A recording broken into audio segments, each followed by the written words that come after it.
virus, parce que même si on dit qu'il est probablement moins contagieux, pour l'instant, on n'a pas la certitude scientifique absolue. Je suis assez d'accord avec ce qu'a dit Gérald sur le fait que ce qu'on observe en Afrique du Sud et en Grande-Bretagne, pour l'instant, à l'hôpital et dans les réanimations, ça ne semble pas, heureusement, explosif. Donc ça, c'est la bonne nouvelle. Et ça, c'est ce que les gens nous demandent. Parce que les patients, ils nous appellent, ils ont un tableau fébrile avec la toux et rhume, et ils nous demandent, alors, est-ce que ça va s'aggraver? Est-ce qu'il va falloir m'hospitaliser? Est-ce que je vais étouffer? Ben oui, ils sont inquiets. Et on essaye de les rassurer, parce qu'encore une fois, c'est majoritairement, encore une fois, il faut dire en général, des tableaux plus rassurants.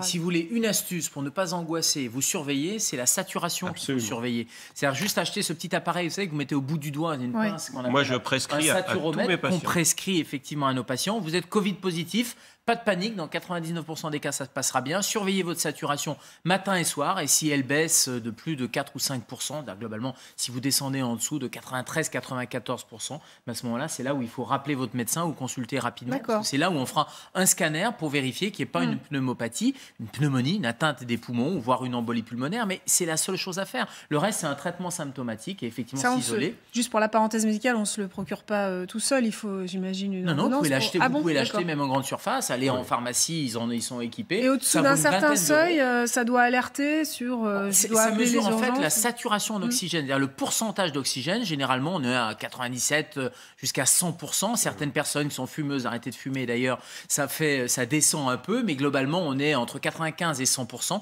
Et quand c'est en dessous de 95%, c'est là où il faut se poser la question d'une atteinte pulmonaire. Et c'est la seule chose à surveiller. Et c'est à ce moment-là où il faut mettre en place rapidement, après un diagnostic par un scanner, et un traitement, et même des gens à risque, âgés, qui font la pneumonie Covid, etc., si on les dépiste tôt et qu'on les traite tôt par de l'oxygène, par de la cortisone, par des antibiotiques, ils guérissent. Ça, c'est un message qu'il faut passer avec des traitements standards. Et ça, je trouve que c'est un message qu'on ne donne pas assez à la population. Et ça aussi, c'est une bouffée d'oxygène. Et c'est pour éviter, évidemment, d'aller envahir... l'AREA, ou d'aller même envahir les urgences, alors que c'est pas forcément ça peut nécessiter nécessaire. les urgences. C'est-à-dire que si votre saturation baisse, vous appelez SOS médecin qui va confirmer rapidement et on va vous envoyer aux urgences. Vous faites un scanner et on vous hospitalise. Parce que pour l'instant, en effet, il n'y a pas de crainte ou de pression sur les hôpitaux, à part à Marseille, on l'a vu ce matin avec l'hôpital de la Timone. Mais Frédéric Delpech, la crainte finalement pour le gouvernement, et on sent une forme de fébrilité avec des annonces dissimulées depuis 24 heures, ça monte en puissance. C'est pour ça qu'on attend Gabriel Attal. On sent une certaine fébrilité. La crainte, c'est que les hôpitaux soient saturés. C'est bien sûr la ligne rouge, qui est une saturation des hôpitaux où, il faut le rappeler, il y a en ce moment des manques de personnel, des personnels qui sont en vacances, d'autres qui ne sont plus là. Et puis également, il y a cette chose que soulignait ce matin un de nos interlocuteurs sur le plateau, à savoir, cette vague Omicron, elle touche également les soignants. Et quand ce sont des soignants qui sont positifs, c'est du personnel qui manque également dans les hôpitaux. Donc, il y a effectivement une difficulté, une crainte sur la capacité d'un certain nombre d'hôpitaux à accueillir une éventuelle vague de nouvelles hospitalisations. C'est ça la ligne rouge pour le gouvernement. Mais on voit que chaque jour est différent et que ce qui n'était pas annoncé un jour peut l'être le lendemain. Donc les prises de parole depuis quelques jours se multiplient de la part de l'exécutif. Hier, Gabriel Attal s'est exprimé à 2 reprises. Ce matin, c'était Olivier Véran. Là, on attend à nouveau Gabriel Attal. Il y a un conseil des ministres exceptionnel lundi prochain. Il y aura peut-être aussi la semaine prochaine un conseil de défense sanitaire. Donc on le voit, tout ça se rajoute parce que le gouvernement ajuste au fur et à mesure un certain nombre de mesures. Pour l'instant, on reste quand même sur l'option générale qui est le tout vaccination. C'est ça la stratégie du gouvernement, pousser au maximum la vaccination, et d'ailleurs on le voit sur tous les registres, la 3e dose le plus possible, inciter ceux qui n'ont encore reçu aucune dose à se faire vacciner avec la mise en place d'un pass vaccinal très rapidement pour que ceux qui ne sont pas vaccinés ne puissent pas avoir quasiment de vie sociale. La vaccination pour les enfants de 5 à 11 ans qui a été annoncée aujourd'hui par Olivier Véran. Donc le tout vaccination, pour l'instant, on n'en est pas à des restrictions type confinement ou couvre-feu, pour l'instant en tout cas. Et effectivement, c'est la stratégie du gouvernement, c'est de pousser le maximum sur la vaccination. Il n'y a aucune raison sur la situation sanitaire d'être à du confinement ou du couvre-feu. On en discutait hors antenne avec le collègue. On n'est pas du tout dans une situation comme en mars 2020, où on ne savait pas ce qui allait nous tomber sur la figure. Même a posteriori, je ne suis pas sûr qu'en mars 2020, si on avait eu le déroulé de l'histoire, c'était un confinement national qu'il fallait faire. Et il y a beaucoup d'études qui montrent que ce n'était pas forcément ce qu'il fallait faire. Mais encore une fois, c'était mars 2020, on ne savait pas. Là, maintenant, on sait, on voit cette décorrélation. Alors après, sur la stratégie du tout vaccinal, c'est une stratégie plus politique que médicale, parce qu'on sait très bien que le tout vaccinal, c'est pas ça qui va faire ralentir le Omicron. C'est pas ça qui va empêcher la vague. En revanche, politiquement, c'est la réponse du politique pour éviter l'angoisse que vous avez soulignée, qui est l'angoisse que les hôpitaux craquent. Pas forcément à cause du Covid, en fonction des ressources humaines qui sont défaillantes, en fonction d'un nombre de patients qui, comme chaque hiver, encombrent les services d'urgence et les services de réanimation, etc. Et qui, cette année, deviendraient visibles parce qu'on est dans cette crise Covid. Alors que chaque année, on sait très bien, je reprenais des coupures de presse de 2002, les hôpitaux au bord de l'explosion, etc. Donc on voit que cette situation n'est pas nouvelle, sauf qu'elle était plus ou moins visible et donc plus ou moins acceptée, on mettait ça sous le tapis. Là, ce n'est plus acceptable, on voit qu'on a les chiffres tous les jours qui sortent, etc. Et donc du coup, le politique veut surtout se prémunir de ça. Donc là, le Covid, c'est de la faute du Omicron. Et qu'est-ce qu'on va faire? Allez, on a une réponse, c'est la vaccination. Mais pardon, c'est pas la vaccination qui va empêcher ou diminuer la troisième dose, la troisième vague, pardon, le lapsus. On voit bien qu'il y a une décorrélation là aussi entre la vaccination et la vague qui évolue pour son propre compte. Bon, en tout cas, la troisième dose, la vaccination, c'est la priorité que devrait continuer à développer Gabriel Attal dans un instant. Docteur Smadja, vous attendez quoi? Est-ce que vous attendez d'autres types de mesures pour les fêtes de fin d'année, ou alors ça suffit avec la vaccination et puis les mesures barrières à respecter? Non, je pense que ça suffit. Je pense que les mesures vont être encore des mesures des mesures de pédagogie, parce que les mesures barrières, on les connaît. Il s'agit de réexpliquer comment se comporter pour ces fêtes en fonction de la situation épidémique, avec la spécificité dont on vient de parler, c'est-à-dire peut-être à l'heure où on parle des moins grandes complications, mais il faut toujours rester prudent. Vous savez bien, comme je le dis à chaque fois, tous ceux qui ont fait des pronostics se sont trompés, donc toujours prudent, mais a priori moins dangereux, mais comme ça touche beaucoup plus de monde, donc rappeler les conseils, et puis quand même la vaccination, quand même, un petit peu, et avec la troisième dose, qui certes n'a pas l'efficacité absolue, hein, ça on est tous d'accord, mais quand même qui représente quand même un espèce de matelas de sécurité qui va quand même atténuer les choses. Oui, mais je parlais de la temporalité. C'est-à-dire qu'on voit bien que la mise en place du pass vaccinal, mi-janvier, etc., la vague, elle aura évolué pour son propre compte. C'est pas ça qui fait que la vague va s'atténuer ou pas. C'est-à-dire qu'on voit bien qu'on a une diffusion de ce variant Omicron.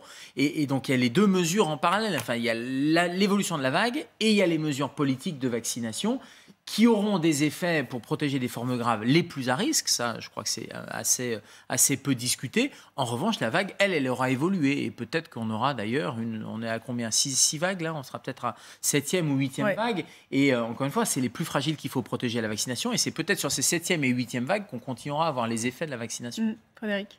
Oui, a priori, on ne va pas attendre de mesures nouvelles sur la table annoncées par Gabriel Attal dans un instant, mais plutôt un appel à la responsabilité des Français. C'est ce que le porte-parole devrait dire tout à l'heure. Appel à la responsabilité à la fois pour la vaccination, mais aussi évidemment pour les gestes barrières, pour les précautions à prendre avec son entourage, pour notamment le réveillon de Noël dans quelques jours.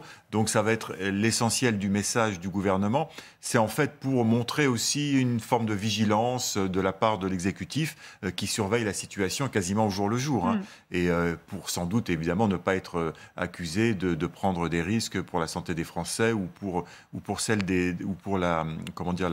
la stabilité des hôpitaux. Donc on le voit, pour l'instant, c'est essentiellement occuper le terrain pour le gouvernement avec effectivement la préparation de ce projet de loi pour transformer le pass sanitaire en pass vaccinal. Là, il y a des discussions qui sont encore en cours sur les contours complets de ce projet de loi.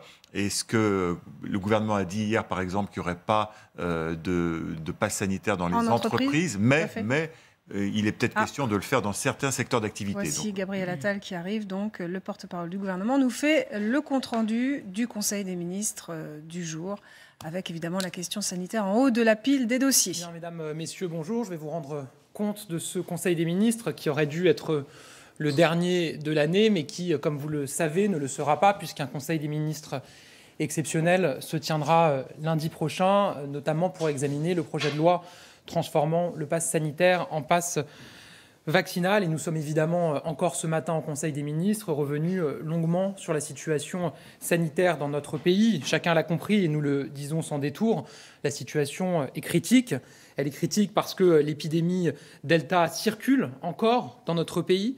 Nous atteignons des niveaux d'incidence absolument inédits en France, avec 73 000 cas positifs détectés hier, ce qui constitue une nouvelle fois un record depuis le début de la pandémie, un taux d'incidence qui dépasse très largement maintenant les 500 pour 100 000 habitants. Ce sont des records et des signaux évidemment inquiétants.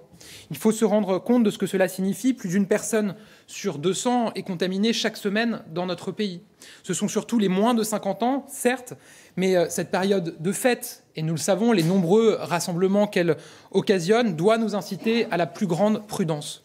La situation est critique aussi puisque la tendance hospitalière est elle aussi en hausse. Nous avons dépassé les 3 000 patients en réanimation, les 15 000 personnes hospitalisées avec des hausses de plus de 10% sur une semaine. Grâce à la mobilisation exceptionnelle de nos personnels soignants, l'hôpital tient. Mais nous devons continuer à l'aider à tenir. C'est le sens des mesures qui ont été annoncées par le Premier ministre et par le ministre de la Santé pour revaloriser les heures supplémentaires des personnels soignants. C'est le sens des plans blancs qui ont été déclenchés sur tout le territoire et c'est le sens des évacuations sanitaires que nous avons commencé à effectuer entre différentes régions. Mais l'heure est aussi critique parce que, disons les choses telles qu'elles sont, l'épidémie risque de repartir en trombe sous l'effet du variant Omicron qui circule à une vitesse phénoménale partout en Europe, avec un nombre de cas qui double tous les 2 ou 3 jours. Il provoque des vagues brutales, effrénées chez plusieurs de nos voisins, et notamment au Royaume-Uni, où des scientifiques prévoient même plusieurs centaines de milliers de cas par jour dans un horizon pas si lointain. On estime que 20% des cas détectés en France sont liés au variant Omicron. Je vous rappelle qu'il y a quelques jours, ce week-end, c'était 10%. Et donc probablement que, comme nous le constatons partout, c'est une part qui doublera dans les 2 à 3 jours qui viennent. Et Olivier Véran s'est encore exprimé sur ce sujet ce matin. Il se répand à très vive allure. Il devient progressivement majoritaire dans plusieurs régions de notre pays, notamment en Île-de-France, à Paris plus particulièrement, et devrait l'être bientôt au niveau national, probablement entre Noël et le Nouvel An. Là où nous étions en train d'atteindre le pic de la vague Delta, nous vivons malheureusement le début d'une vague Omicron. Je vous dis les choses dans l'état actuel de nos connaissances. Nous ne savons pas encore quelle est la dangerosité du variant. Nous devons donc nous parer à toutes les éventualités, faire notre dose de rappel massivement. Le meilleur moyen d'être sûr que Omicron ne provoque pas de forme grave, c'est d'éviter évidemment de le contracter. Alors nous sommes donc sur le pied de guerre pour bloquer le variant autant que c'est possible. Notre politique de dépistage et de séquençage est l'une des plus massives d'Europe, avec près d'1 million de tests qui sont réalisés chaque jour dans notre pays et 6 300 000 tests qui ont été réalisés sur la semaine écoulée. Et je profite de ce moment pour relancer un message à nos concitoyens. Au moindre doute et surtout à l'approche des fêtes, testez-vous. C'est un acte important, un acte de civisme, un acte aussi de protection pour vos proches, notamment les plus fragiles. C'est un geste rapide, simple et efficace qui peut éviter de très nombreuses contaminations. Nous sommes surtout pleinement mobilisés pour vacciner matin, midi et soir, car c'est notre meilleur gilet de sauvetage face au virus. Les études convergent pour montrer que le rappel est très efficace, y compris contre le variant, et bien sûr contre la vague Delta qui est toujours en cours. Pour les plus de 60 ans, rappelons-le, il y a 6 fois moins de risques de faire une forme grave après le rappel qu'avant le rappel. Et quand on observe la carte de France, on voit bien que les territoires les moins vaccinés sont ceux où l'épidémie circule le plus. Bien sûr, vu l'urgence et la gravité du moment, nous n'avons pas un instant à perdre pour vacciner. Nous ouvrons dès aujourd'hui la vaccination à tous les 5-11 ans, car nous avons reçu des avis positifs des autorités scientifiques et sanitaires et que les retours que nous avons, notamment des États-Unis, qui avaient commencé cette vaccination des enfants il y a un certain temps et où plusieurs millions d'enfants ont été vaccinés, montrent une balance bénéfice-risque positive avec moins d'effets secondaires que de risques de formes graves du Covid chez les enfants. Nous ne pouvons plus, enfin, nous permettre de prendre le moindre risque avec les personnes qui n'ont pas fait le choix de la protection et de la responsabilité.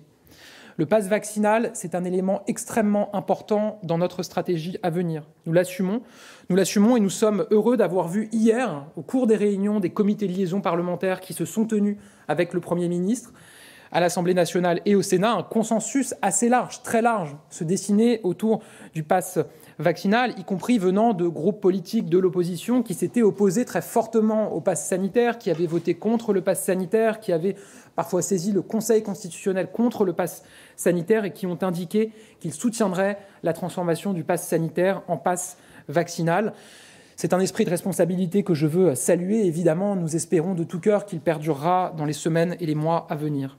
Nous assumons le pass vaccinal, nous l'assumons d'autant plus que le vaccin protège, y compris contre le variant, et que nos hôpitaux et nos réas sont pleins de patients qui auraient pu éviter de l'être s'ils avaient été vaccinés.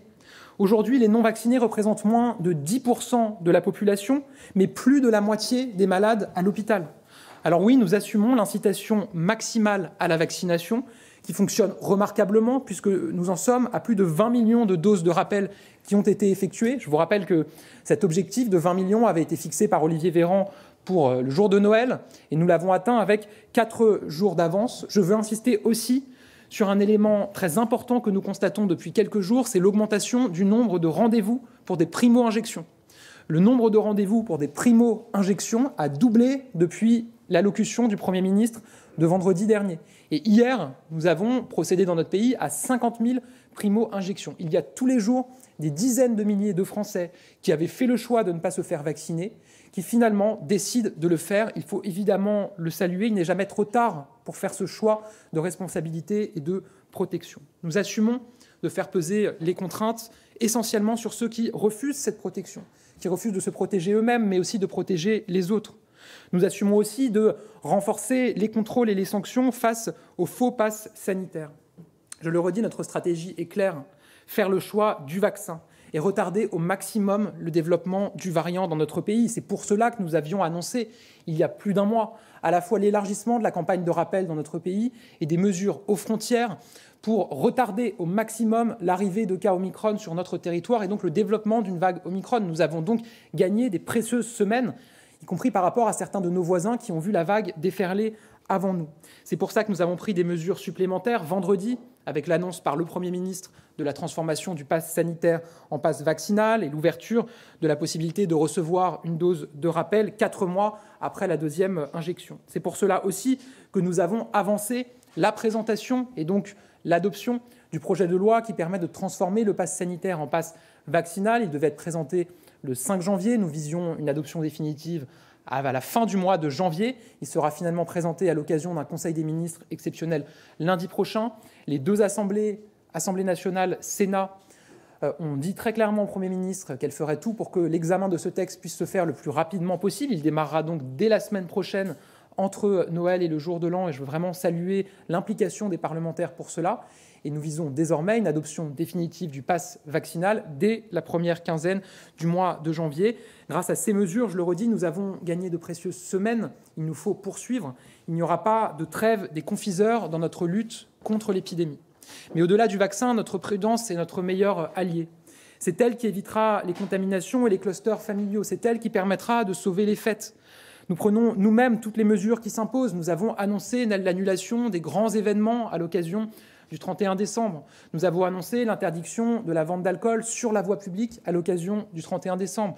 Nous avons annoncé, malheureusement, et je veux vraiment avoir une pensée pour eux, la fermeture des discothèques dans notre pays. Et nous avons demandé hier aux élus locaux l'annulation des cérémonies de vœux qui devaient se tenir entre la fin du mois de décembre et le mois de janvier. Je redis une nouvelle fois notre appel à la prudence dans les jours et dans les semaines qui viennent, en appliquant toutes les recommandations que les Français connaissent maintenant par cœur. Soyez prudents pour vous, soyez prudents pour vos proches. Nous savons à quel point les Français sont lassés, épuisés et inquiets par cette épidémie. Nous savons qu'après près de 2 ans d'épidémie, de pandémie, certains pensent vivre un jour sans fin. Nous savons que certains ne voient plus le bout de ce très long tunnel. C'est pour cela que je veux combattre de toutes mes forces le virus du défaitisme. Je le dis aux Français, ne baissons pas les bras, ne cédons pas à la lassitude ou à la panique. Nous tenons le cap et à force de vaccination, de précaution et d'union, nous vaincrons ce virus. Mesdames, Messieurs, ce Conseil des ministres a également été riche en textes adoptés et en communication, et je vais vous en faire un résumé. D'abord, le ministre de l'Économie, des Finances et de la Relance a présenté 3 ordonnances. Premièrement, une ordonnance modernisant le cadre relatif au financement participatif pour l'adapter au cadre européen et développer ce mode de financement collaboratif qui s'avère souvent précieux tant pour les entreprises que pour les citoyens. Les plateformes pourront désormais proposer leurs services dans l'ensemble de l'Union européenne et mener des levées de fonds 5 fois plus élevées qu'auparavant. Deuxièmement, une ordonnance transposant une directive européenne de protection des consommateurs. Cette ordonnance instaure un régime de sanctions effectives, dissuasives. Le point sur l'épidémie par Gabriel Attal, le porte-parole du gouvernement. Nous sommes au début d'une vague Omicron, nous a dit le porte-parole. Le taux d'incidence repart à la hausse. Il est à 500 cas pour 100 000 habitants. Cette épidémie risque de repartir en trombe avec Omicron, nous dit-il. Faites des tests, vaccinez-vous. Frédéric Delpech, le gouvernement qui reste sur sa ligne, la vaccination comme arme principale contre la prochaine vague qui arrive à nos portes.